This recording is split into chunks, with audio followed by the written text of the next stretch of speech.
Waalaikumsalam ya ahlul kitab baru. Barakallah. Barakallah ya.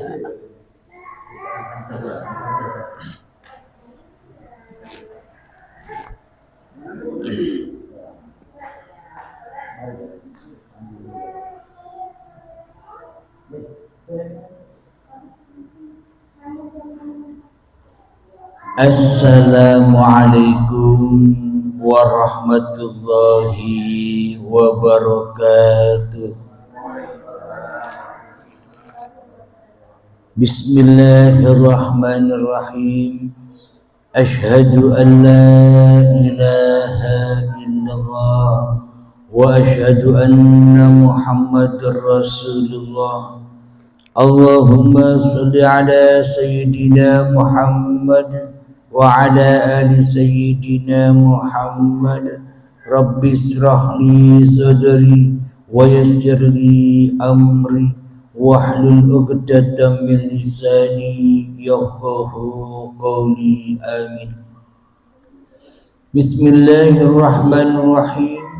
Salam hormatku, salam ta'zimku selalu kepada para sahabat-sahabatku yang kusayangi, terutama yang ada dan yang mengikuti pengajian rutinan setiap Sabtu malam Ahad di Pondok Pengajian Tauhid Nur Tajalli Sifatullah di Langkat ini, dan bagi sahabat-sahabatku baik yang ada di dalam ataupun yang ada di luar negeri, semoga kita semua senantiasa selalu di dalam bimbingan Allah Subhanahu wa ta'ala. Amin ya rabbal alamin. Alhamdulillahi rabbil alamin. Di malam ini kita ingin membuka sebuah rahasia, apa tujuan dengan la ilaha illallah itu.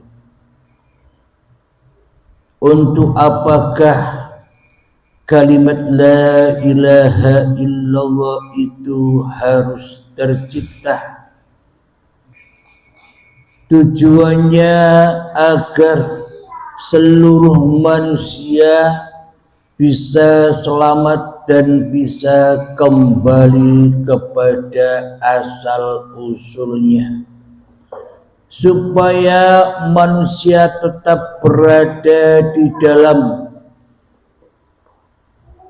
yakni di dalam asal usulnya dari Bani Adam, dari anak cucu Adam, dari anak cucu yang tidak ada. Karena selama ini termasuk saya tidak kembali ke jalan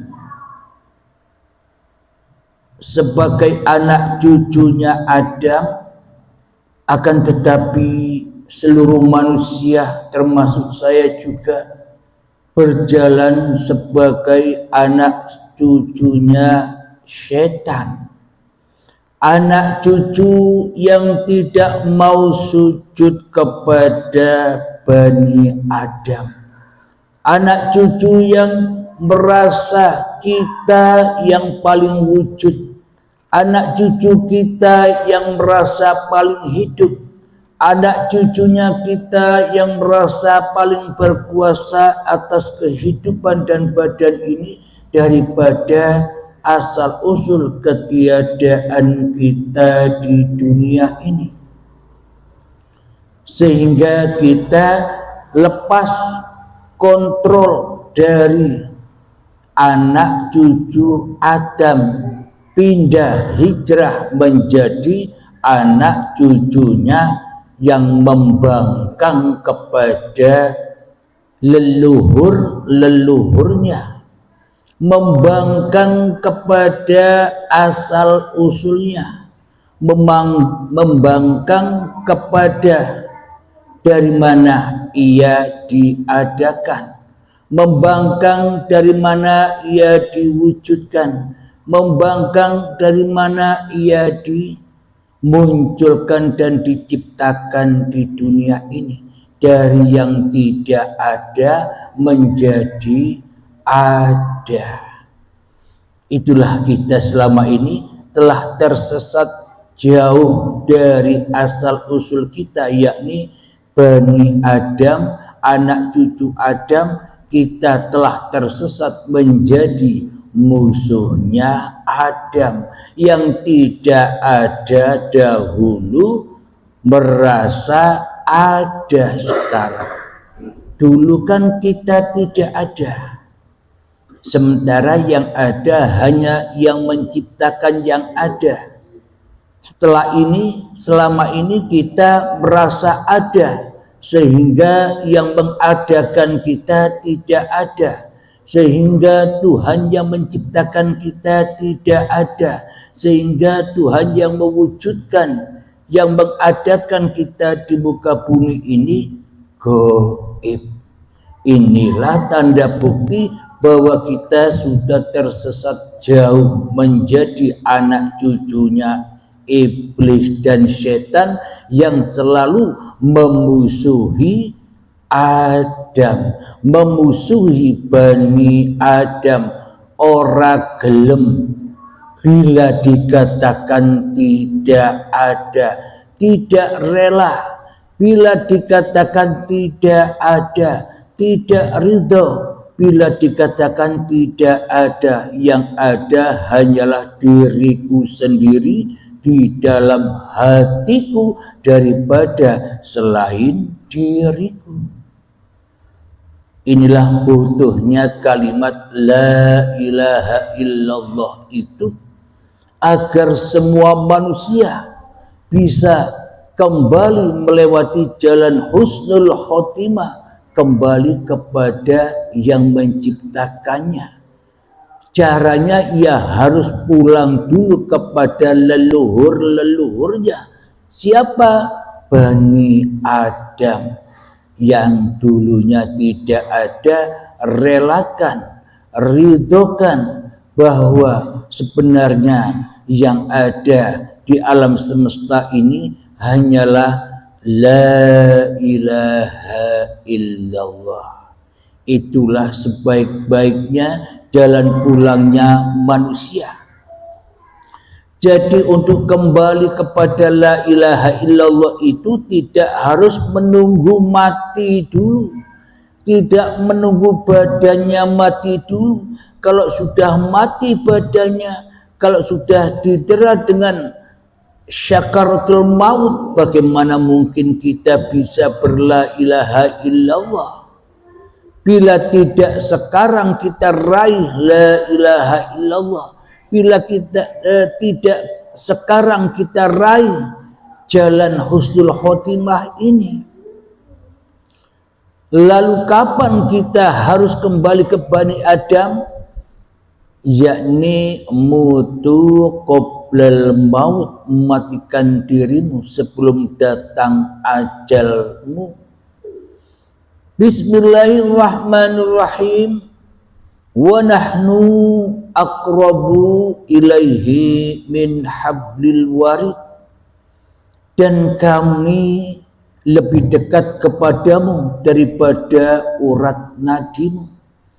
Makna kami di sini, kenapa Sang Pencipta, kenapa Tuhan, kenapa Allah harus pakai bahasa kami?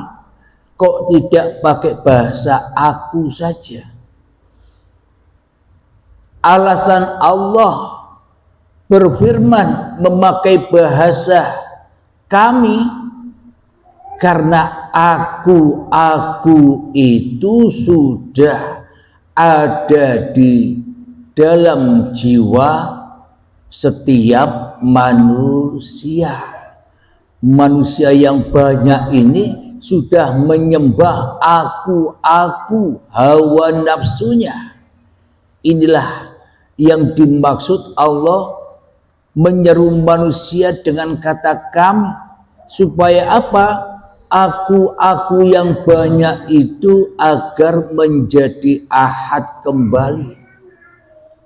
Wa nahnu aqrabu ilaihi min hablil warid,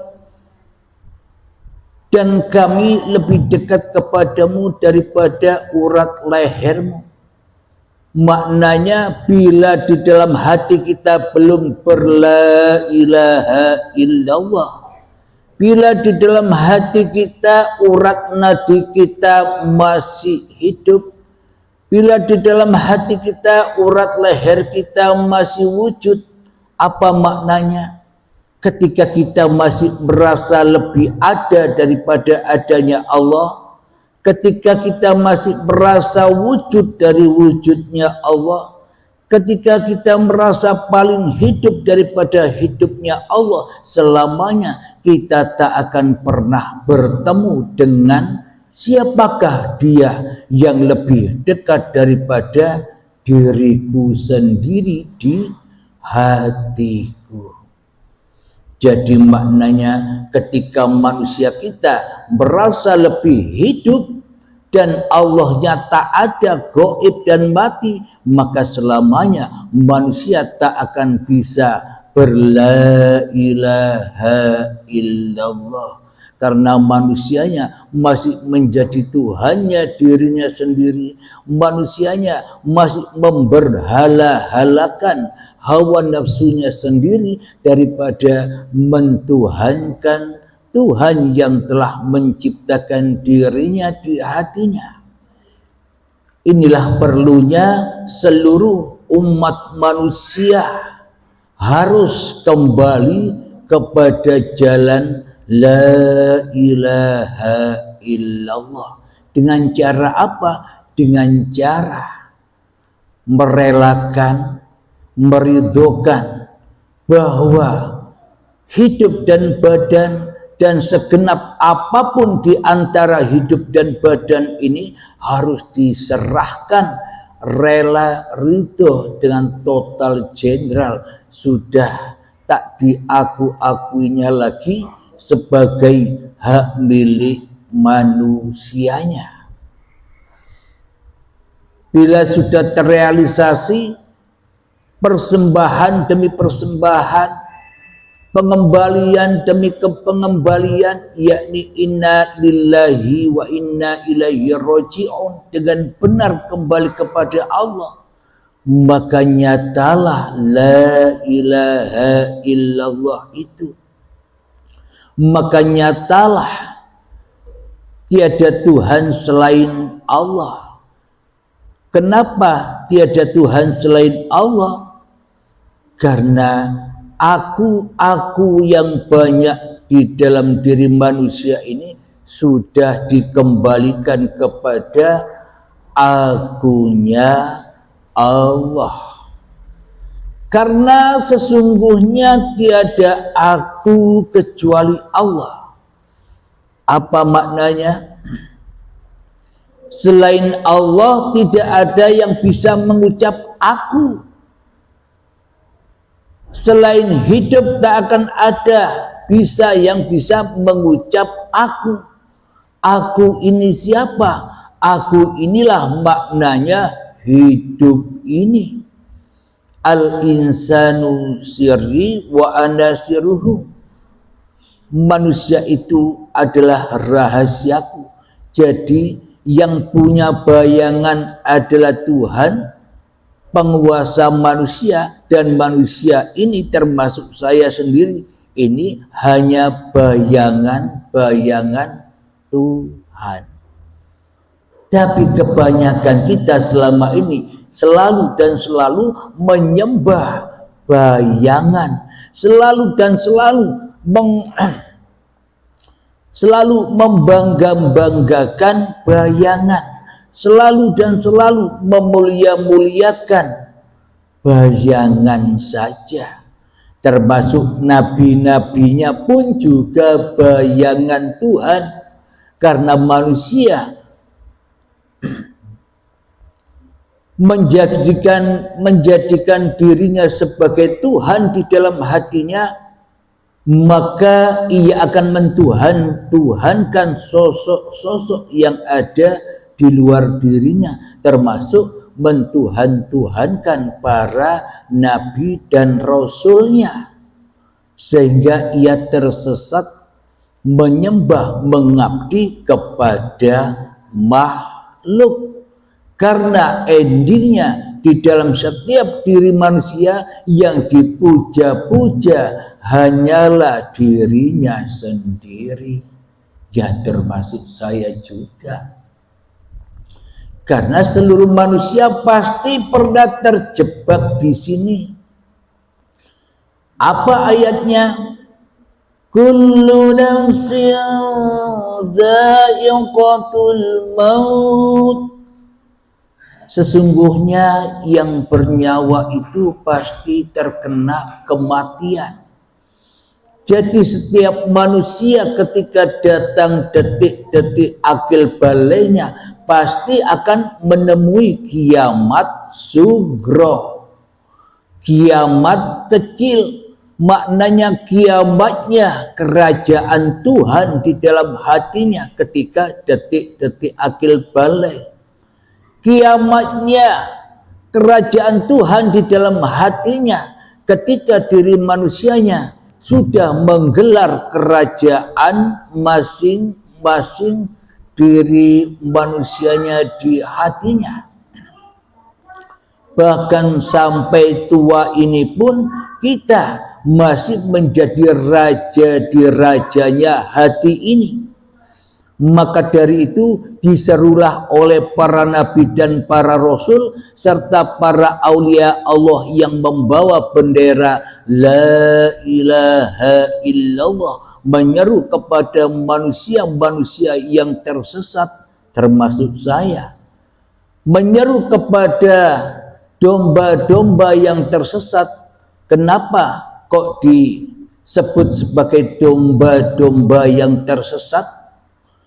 Karena bagi manusia yang masih memperturutkan hawa nafsunya di dalam hatinya, maka manusia itu derajatnya lebih rendah daripada babi dan celeng, lebih rendah daripada anjing. Inilah yang dimaksud domba-domba yang tersesat itu. Hati-hati yang sudah jauh meninggalkan leluhurnya, hati-hati yang sudah jauh meninggalkan asal usulnya, yakni Bani Adam menjadi Bani Iblis, yakni hati kita selama ini disiksa, dibakar, diazab terus. Kenapa? Karena kita menzolimi diri kita sendiri. Akhirnya di dalam hati kita tersakiti, terbakar dengan apa-apa yang kita cintai.